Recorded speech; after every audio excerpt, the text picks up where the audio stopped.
Everyone, welcome to the life of today.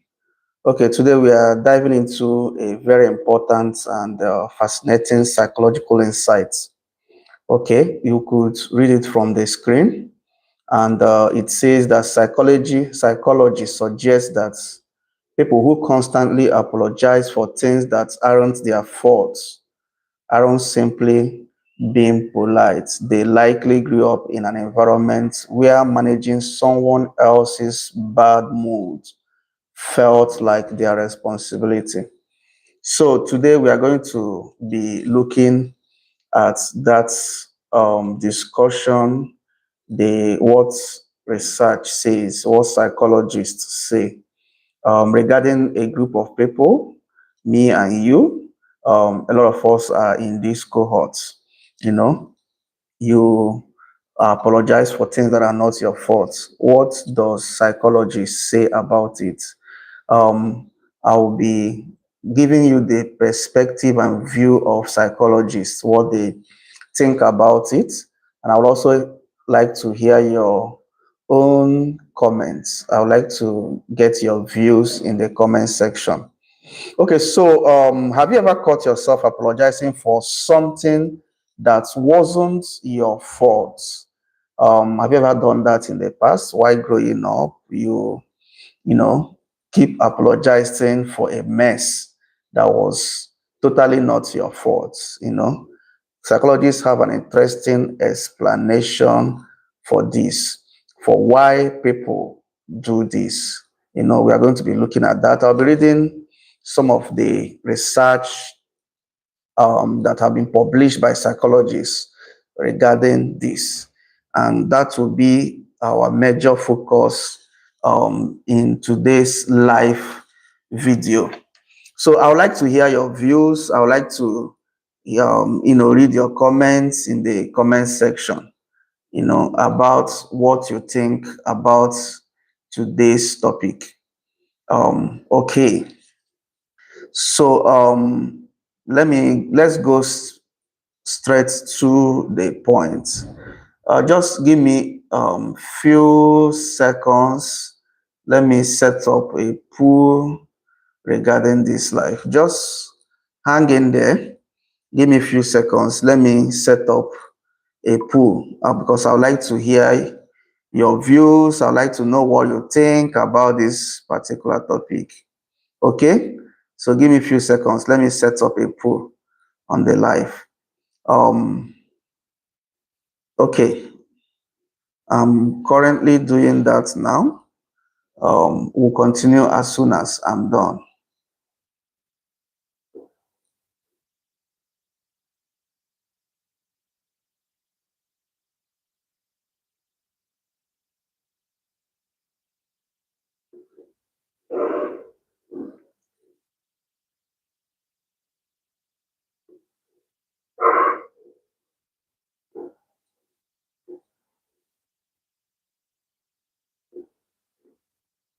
Okay, so if you are just joining us, we are discussing what psychologists suggest, okay? That people who often apologize for things that are not their fault are not just being polite. The reason behind why they do that, okay? That's what we are discussing today. So I'm trying to put up a pool so that we can interact with the pool while I discuss this interesting and fascinating topic. So please, if you are just joining us, just give me a few minutes. Let me put up the pool. Okay, I'm working on it now, and then I will go ahead and give more details about this interesting topic.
Okay, so I'm back.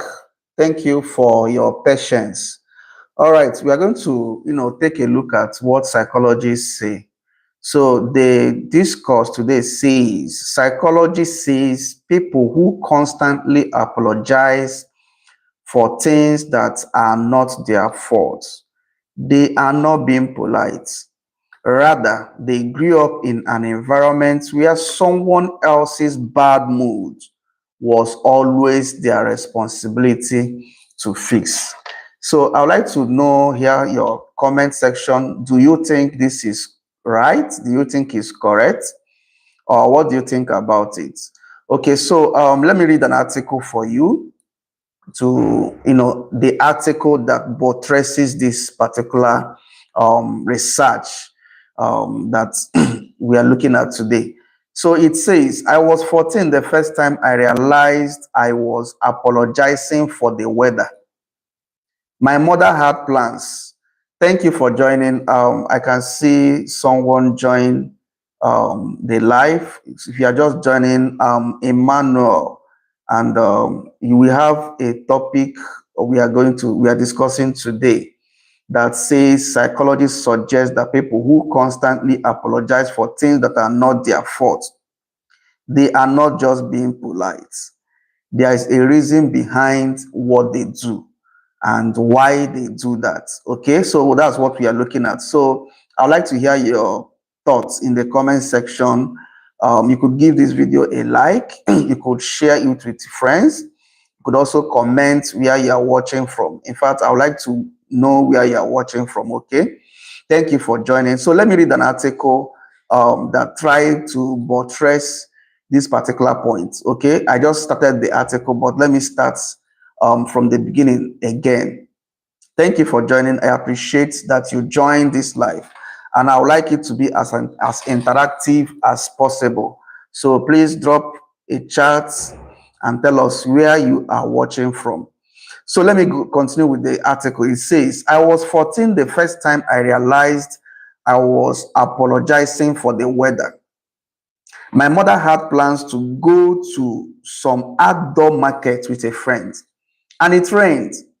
And when her face darkened, I heard myself say, I'm sorry, as if I had personally arranged the clouds, as if the participation was my character flaw. She didn't even notice I had said that. That was the thing. The apology wasn't for her benefit. It was a reflex, a tiny offering to whatever force control the emotional temperature of the room. Because somewhere deep in my wiring, I had learned that if someone near me was unhappy, I was the one who needed to fix it. Oh, so we are trying to unpack why this happens, okay? Why people keep, apologizing for things that are not their fault. So I've spent the better part of 2 decades unpacking that reflex. So the psychologist is giving us a breakdown of why this happens. You know, through therapy, through meditation, through a divorce at 34, and a second marriage built on something more honest, through living a corporate career and sitting with myself long enough to hear what was actually underneath all that compulsive politeness. And what I found wasn't kindness, it was fear. Okay, so the subtopic now is the anatomy of a reflexive apology. If you grew up in a household where someone's mood could shift the entire atmosphere of the house, you learn something very specific very early. Other people's emotions are your problem to manage. So we are trying to, build the foundation why this reflex action always happens. It's not your fault, but you constantly apologize. Why is this so? There is a background reason why you have acquired that reflex action. So your mother slams a cabinet. You scan your memory for what you did wrong. Your father goes quiet at dinner. You start performing, trying to be funnier, more agreeable, more invisible. Whatever seems like it might work. The apology becomes a preemptive strike against conflict. I hope you are, catching the story.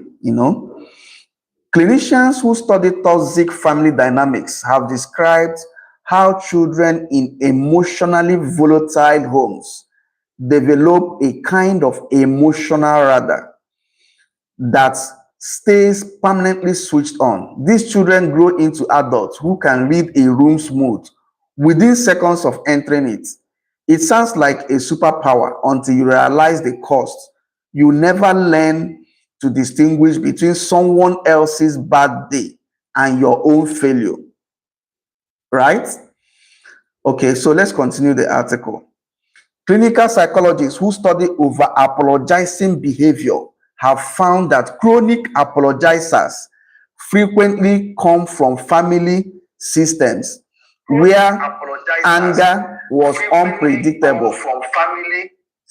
Oh, sorry about that. There's a hallback. Sorry about that. So let me take that again. It says clinical psychologists who study over apologizing behavior have found that chronic apologizers frequently come from family systems where anger was unpredictable and love felt conditional.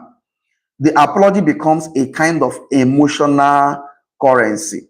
You spend it constantly hoping to buy safety. I know this pattern because I lived it. My mother's moods were weather systems, arriving without warning and reshaping everything in their path. My father retreated to his basement workspace, that corner with the pegboard wall, where every tool had its outline drawn in black marker. Each one hung in its precise place. Order and silence were his response to the chaos upstairs. Neither parent was cruel, but the message was clear. Feelings were dangerous, and someone had to manage them. That someone was me. Okay? Why politeness is the wrong word? Okay, you are over apologizing and you are being over polite. So the psychologist is trying to give us a breakdown why politeness is the wrong thing to do at that point. If somebody messes up, being over polite and apologizing is the wrong thing to do. That's what he's trying to establish. People who apologize compulsively are often praised for it. You are so considerate, people say. You are so thoughtful. And the apologizer smiles and feels a small hit of relief because approval was always the goal, even when they didn't know it. But children who were praised for being helpful and easy often grow into adults who are remarkably kind and deeply lonely because they learn that even low maintenance was how you earned love. Okay, I hope you are following. What looks like politeness is actually hypervigilance. Research on trauma and the body, including the work of Dr. Bessel van der Kolk, was shown that people who grew up in unpredictable environments develop nervous systems that remain on high alert long after the original threat is gone. The body keeps scanning for danger. The sorry is the verbal equivalent of a flinch.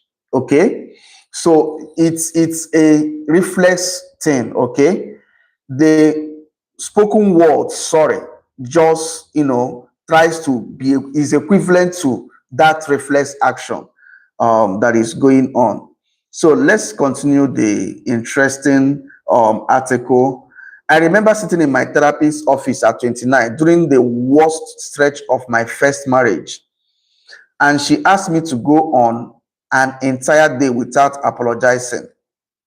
So he's trying to give us a background, story about his life. At 29, he had a divorce case, so he went for therapy. So he said that the therapist obviously told him, go the entire day without apologizing. So we are not trying to say that, when you are at fault, you shouldn't apologize. That's not the reason for, this life. That's not the reason for passing this information. So we are actually looking at people that over apologize and apologize for things that are not their fault. So why is that so? That's what we are looking at. So we're not talking about, when you offend somebody, you shouldn't apologize. Of course you should, okay? So the therapist told him, go the whole day, go the entire length of the day without apologizing. Let's see how, it's pulled through. I thought it would be easy. By noon, I had counted 11. I apologized to a barrister for changing my order. I apologized to a co-worker for asking a question. I apologized to my then husband for the sound of my own chewing. Each one felt involuntary, like a hiccup, and each one carried the same subtext. Please don't be upset with me. I think we are getting somewhere. Yes, we are getting somewhere. We are getting to the background, the foundation of why this reflex action often occurs. The illusion of keeping the peace. Okay, so there is a concept that Brazilian shaman and author Ruda explores in his book Laughing in the Face of Chaos, that hit me hard when I read it recently. He talks about the burden of positivity, the exhausting performance of trying to do everything the right way all the time. In a conversation with Justin Brown, Ruda said something that I keep turning over in my mind. Positivity is heavy. It's very heavy. Such a burden. Okay, so let's continue. He's talking about spiritual bypassing, about the way we paste a smile over a genuine pain and call it growth. But the same principle applies to compulsive apologizing. Okay, it feels light, like you are smoothing something over. Oh, sorry, it feels light, like you are smoothing things over, keeping the peace. But in reality, you are carrying the full emotional weight of everyone around you and calling it your job. Okay? What struck me most about Ruda's perspective in his emphasis on breaking through the different illusions that were keeping me weak, as he put it, he describes how his own journey involved learning to stop constructing a path inherited from someone else and instead finding one that made sense to him. For those of us who grew up managing the other people's emotions, the inherited part is the one where we believe we are responsible for everyone's comfort. The authentic part requires us to put that weight down, okay? And that feels terrifying at first, because the last time we stopped managing the room, something bad happened. And at least that's what our 8-year-old self believes. So please, if you are still here, I would like you to drop a comment, tell us where you're watching from, double tap on the screen to like the live, and tell us where you're watching from. Just the country could be enough, you know. We appreciate that. Okay, so let us know where you're watching from, and double tap on the screen to like this live broadcast. Okay, thank you for joining. We appreciate that you've joined this live. Just give me a minute, just a minute. Um, Give me just 1 minute, okay? Thank you. Thank you for joining.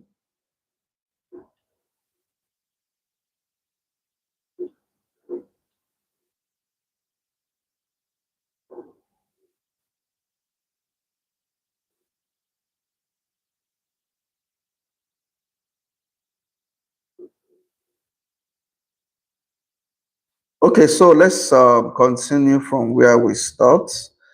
Thank you for your patience. Thank you for still being there.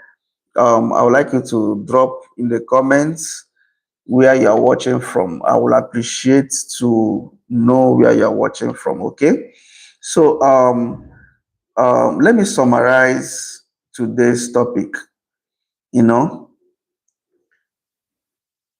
so like I said, the topic we are dealing with today says psychology suggests that people who constantly apologize for things that are not their fault, they are not being polite. They interpret it as being polite, but in the actual sense, they are not being polite.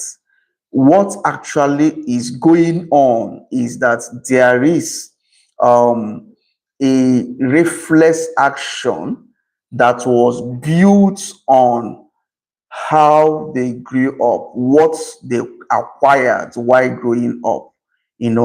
They likely grew up in an environment where managing someone else's bad mood or managing someone else's mess often feel like their responsibility.